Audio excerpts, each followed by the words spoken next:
स्वागत है आपका आपके अपने चैनल स्टडी विद प्रदीप में। आज हम लोग चर्चा करने वाले हैं एग्जाम पॉइंट नंबर 9 पे, और ये जो है आज एग्जाम पॉइंट नंबर 9 पे हम लोग डिस्कस करेंगे। लेकिन सेगमेंट की बात करें तो लगभग 14th या 15th वीडियो होगा या इस क्रम में, ताकि हम लोग अपने एग्जाम पॉइंट्स को छोटे छोटे हिस्सों में बांट करके आगे बढ़ा रहे हैं। ये वो एग्जाम पॉइंट्स हैं जो आपकी परीक्षा में आपको देखने को मिल सकते हैं। मोस्ट इंपॉर्टेंट एग्जाम पॉइंट की श्रेणी में ये सब आते हैं। और ये अगर आप चैनल पे नए हैं तो चैनल को सब्सक्राइब कर लीजिए, अपने मित्रों को शेयर कर दीजिए। एक्चुअली में जब ये एग्जाम पॉइंट सब प्रिपेयर किए जा रहे थे तो जब वैकेंसी आई थी उस समय ये 99 रुपीज़ में आपको दिए जा रहे थे, लेकिन अब ये निःशुल्क है। आप इस नंबर पे जो है ये ऑफर खत्म है, इसका कोई मतलब नहीं, अब ये आपके लिए निःशुल्क है।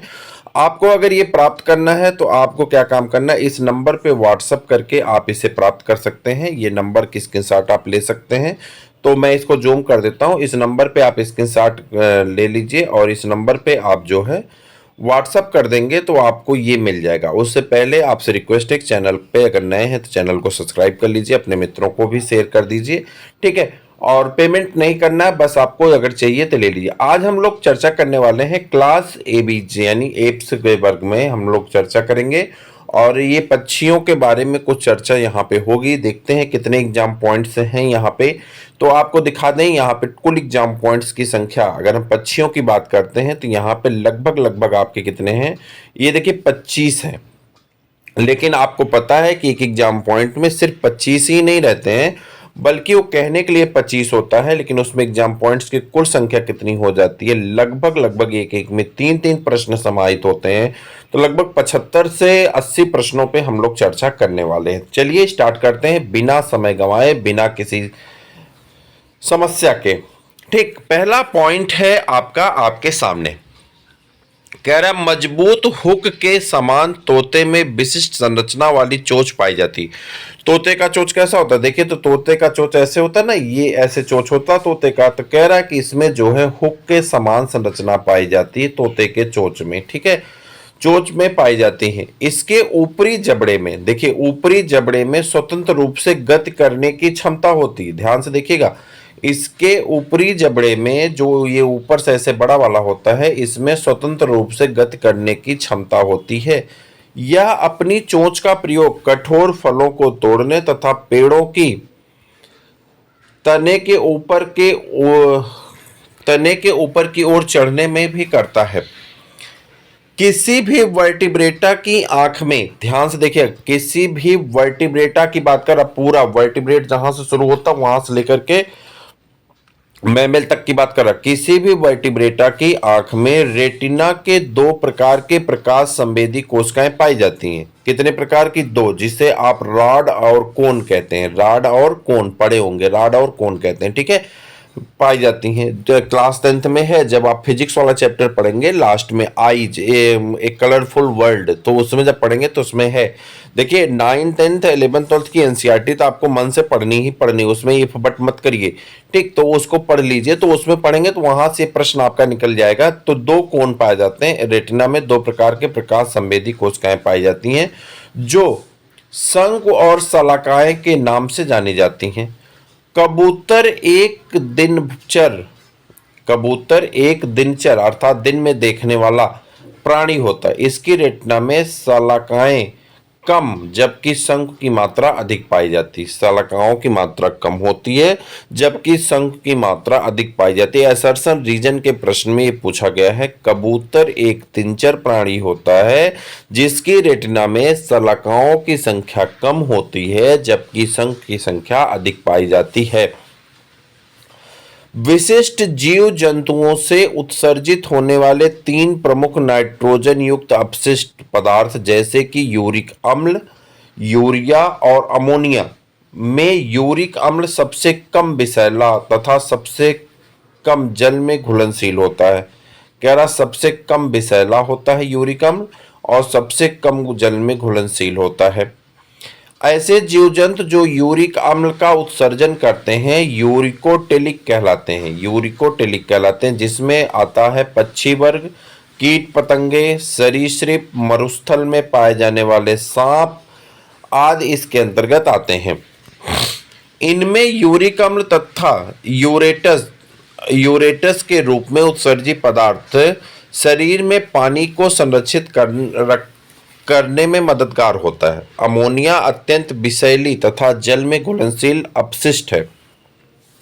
ऐसे जीव जो अमोनिया का उत्सर्जन करते हैं अमोनोटेलिक कहलाते हैं। कह रहा ऐसे जीव जो अमोनिया का उत्सर्जन करते हैं अमोनोटेलिक कहलाते हैं, जैसे प्रोटोजोआ में, पोरीफेरा में, नाइडेरिया में, मोलस्का में, अलवणजली मछलियां, मेढक के लार्वा, ये मेढक के लार्वा का नाम क्या होता है, टेडपोल, ये सभी क्या करते हैं, कह रहा है कि अमोनिया का उत्सर्जन करते हैं। अमोनिया का उत्सर्जन करने वाले कौन कौन है, अमोनोटेलिक कहलाते हैं, जैसे कि प्रोटोजोआ, पोरीफेरा, नाइडेरिया, मोलस्का, अलवणजली मछलियां, मेढक का टेडपोल लार्वा, ये सभी जो हैं अमोनिया का उत्सर्जन करते हैं। डॉक्टर सलीम अली ने पक्षी का विस्तृत अध्ययन किया है, अतः इन्हें वर्ल्डमैन ऑफ इंडिया के नाम से भी जाना जाता है।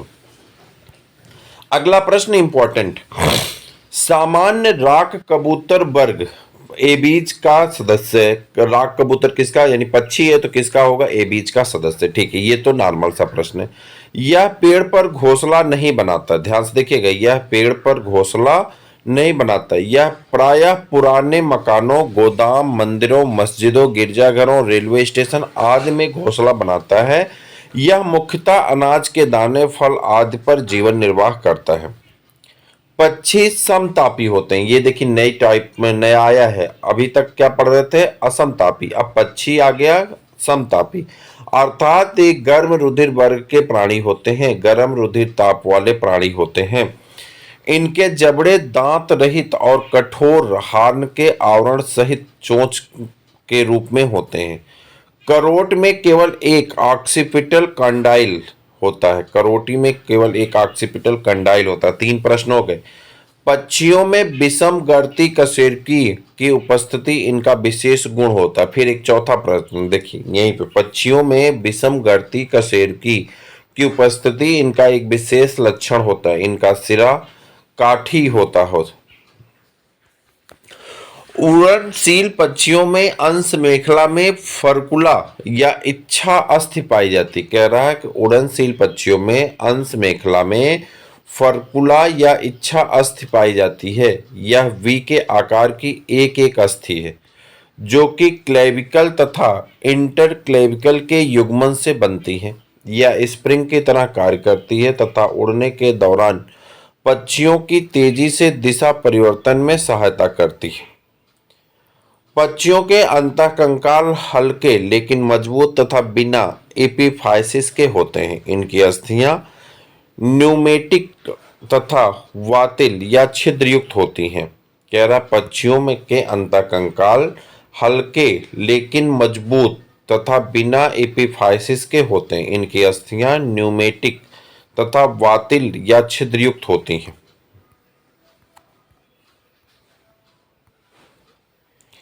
इनमें अस्थिमज्जा का अभाव होता है, उदाहरण कबूतर, हंस, गौरैया आदि।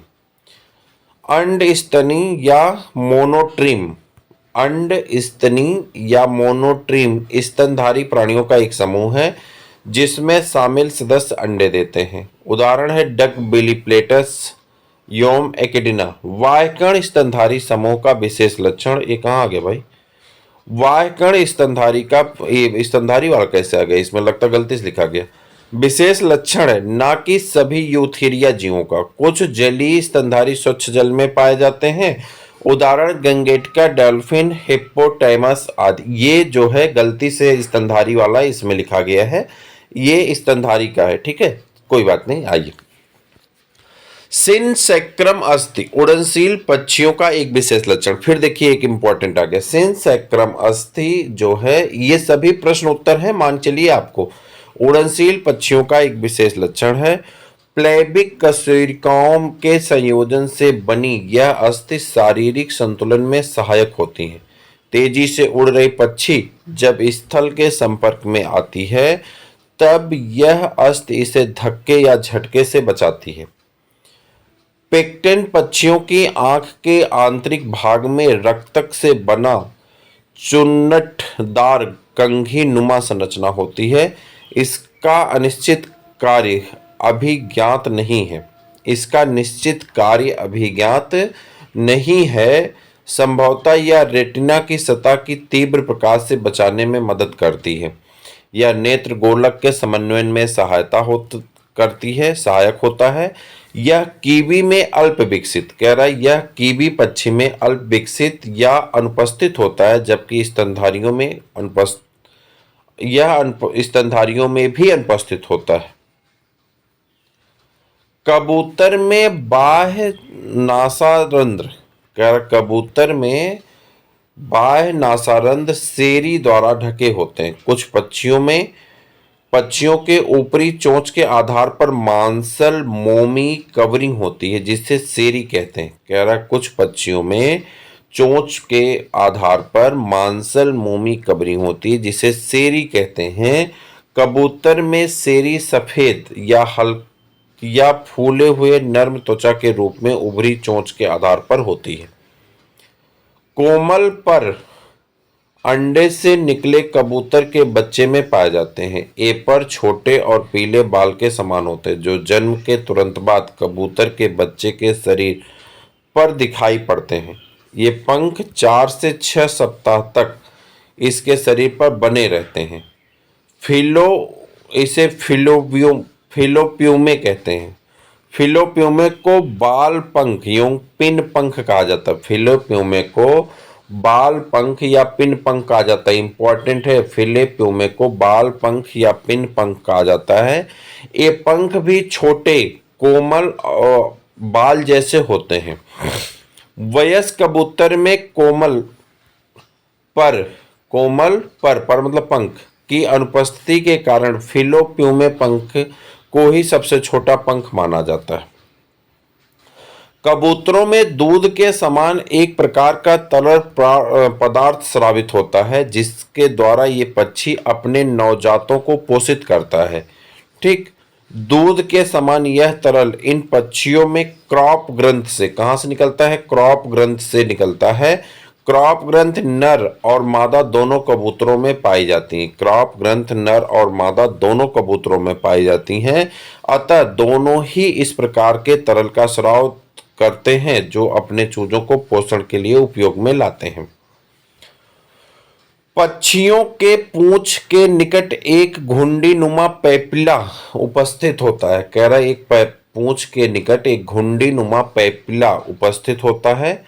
घुंडीनुमा पैपिला उपस्थित होता है, जिनमें प्रीन ग्रंथ जिसमें प्रीन ग्रंथ या यूरोपाइजियल ग्रंथ स्थित होती। यह एक त्वचीय ग्रंथि जिसके उत्पन्न होने वाला तैलीय स्राव पंखों को चिकनाई प्रदान करता और ड्रेसिंग में सहायक होता है।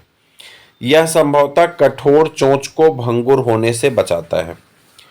अधिकांश मादा पक्षियों में केवल एक क्रियाशील अंडाशय बाएं तरफ उपस्थित होता है। यह डिंब वाहिनी से जुड़ा होता है। यद्यपि भ्रूणी अवस्था में इनमें 2 अंडाशय उपस्थित होते हैं, किंतु विकास सिर्फ बाएं तरफ के अंडाशय का होता है। फिक्स्ड एक्शन पैटर्न व्यवहार के बारे में कोनरैड लॉरेंज ने बताया था। फिक्स्ड एक्शन पैटर्न व्यवहार के बारे में कोनरैड लॉरेंज ने बताया था। इन्होंने एंसर के एग रोलिंग की व्याख्या की थी। भ्रूणी अवस्था में भ्रूण तथा एमनियन के मध्य एक द्रव भरा होता है। भ्रूणी अवस्था में भ्रूण तथा एमनियन के मध्य एक द्रव भरा होता है, जिसे एमनियाटिक द्रव कहते हैं। भ्रूण को बाह्य आघातों या चोट से बचाता है।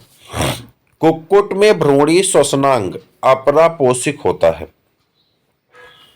शुतुरमुर्ग सबसे बड़ा जीवित पक्षी है। ये उड़ने में असमर्थ होता है। इनके अंडे अन्य जीवित पक्षियों की तुलना में सबसे बड़े होते हैं। परभक्षियों द्वारा पीछा किए जाने पर यह 70 से 80 किलोमीटर प्रति घंटे की गति से भाग सकता है। जब शुतुरमुर्ग जमीन पर लेटता है या शत्रुओं से छिपता है, तो वह अपने सिर व गर्दन को जमीन रेत से सपाट कर लेता है, जमीन जो रेतीली है उसमें सपाट कर लेता है और दूर से परभक्षियों को ऐसा प्रतीत होता है कि वह मिट्टी का एक ढेर है। मान्यता के विपरीत संकट के समय शुतुरमुर्ग अपना सिर रेत के अंदर नहीं छिपाता है, लेकिन ये मान्यता है, लेकिन सच्चाई ये है कि यह सिर अपना अंदर की तरफ छिपाता नहीं।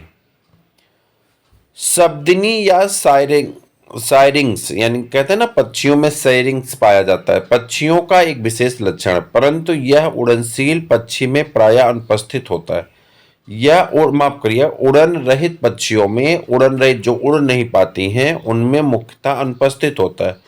उड़न रहित पक्षियां सुपरगण पैलियोग्नेथी, याद रखिएगा, उड़न रहित जो उड़ नहीं पाती हैं पक्षियां सुपरगण यानी सुपर ऑर्डर पैलियोग्नेथी या रेटाइटी के अंतर्गत आते हैं, जैसे कि शुतुरमुर्ग और कीवी। पूछा गया प्रश्न है, इंपॉर्टेंट है। पक्षियों का जबड़ा दांत रहित होता है। इनका ऊपरी जबड़ा हर तरफ दो अस्थिमय का आर्क बनाता है। बाह्य आर्क मुख का किनारा बनाता है, जिससे इंफ्रा ऑर्बिटल आर्केड या सब ऑर्बिटल बार कहते हैं। प्रश्वसनावधि में पक्षी वायु से ऑक्सीजन की अधिकतम मात्रा लगभग 90% निकाल लेने में सक्षम होते हैं। पक्षियां वायवीय जीवन व्यतीत करते हैं। उड़ने के लिए इनके अधिक ऊर्जा की आवश्यकता पड़ती है। इस आवश्यकता की पूर्ति हेतु इनके श्वसन तंत्र, विशेषतः फेफड़े की संरचना जटिल होती है। इनको फेफड़े कई वायु कोष्ठक युक्त होते हैं या वायु कोष्ठक फेफड़े से ही निकलती हैं और शरीर में अधिकृत आंतरिक भाग में फैल जाती हैं। ये पक्षी के अपेक्षिक घनत्व को कम करने में भी सहायक होती हैं। ये फेफड़ों को पूरी तरह से वायु से भर देती हैं, जिससे कि फेफड़े के भीतर गैसों का आदान प्रदान अधिक मात्रा में होता है। बत्तख पालन आमतौर पर दलदली या अधिक वर्षा वाले क्षेत्रों में होता है। इनके जालीदार पैर जल के तैरने के लिए उपयोगी होते हैं। इनका चोंच चौड़ा एवं चपटा होता है। तालाब, झील एवं अन्य जल बहुल्य क्षेत्रों में कवक, शैवाल, जल में उगने वाले घास, घोंघे, मछलियां, कीड़े इत्यादि इनके प्राकृतिक आहार हैं। ये चलनी आहारक पक्षी हैं। आर्क्योप्टेरिक्स का जीवाश्म एंड्रियाज वैगर ने खोजा था। आर्क्योप्टेरिक्स का जीवाश्म एंड्रियाज वैगर ने खोजा था। इन्होंने जर्मनी के सोलेनहोफेन बवेरिया नामक स्थान से खोजा था। यह एक पक्षी था जिसमें पक्षी व सरीसृप दोनों के लक्षण व्याप्त थे। तो मित्रों, ये था आपका पक्षी वर्ग का मोस्ट इंपॉर्टेंट प्रश्न। अब इसके बाद 25 प्रश्न ये खत्म हो चुके हैं। अगला एग्जाम पॉइंट आपका जो है मैमेलिया का है।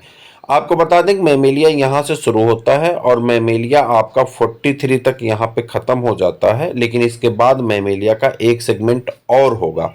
ठीक है, तो उसको भी हम आपको दिखा दें। अगर हम इसको आपको बताएं तो ये देखिए, आपका इसके अलावा एक सेगमेंट और होगा। मैं पीछे चलता हूँ थोड़ा सा और मैं आपको दिखा दूँ एग्जाम पॉइंट 10।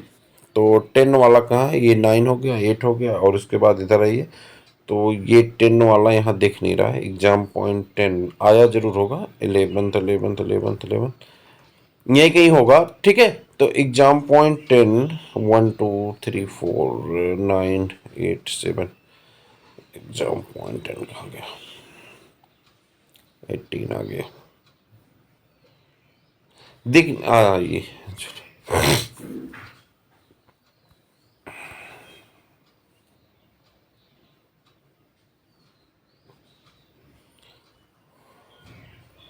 फिर ये देखिए।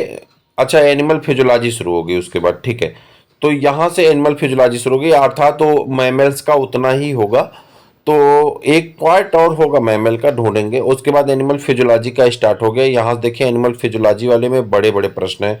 यहाँ से एनिमल फिजियोलॉजी वाले में चले आएंगे तो हमको लगता है ये देखिए बहुत बड़ा हो गया। एनिमल फिजियोलॉजी का कितने हैं टोटल? एक का 58 है और एक चैप्टर का। इस तरह से अभी इसके बहुत ज़्यादा बचे हुए हैं। ठीक, तो ये आपका लगातार चल रहा है। फिर 11th है एग्जाम पॉइंट, 11th हिंदी में ही है, किसका है, तो ये भी आपका हमको लगता है हिंदी वाला ही है, हाँ हिंदी का ही है। और ये है आपका डाइजेस्टिव सिस्टम और रिस्पिरेटरी सिस्टम से।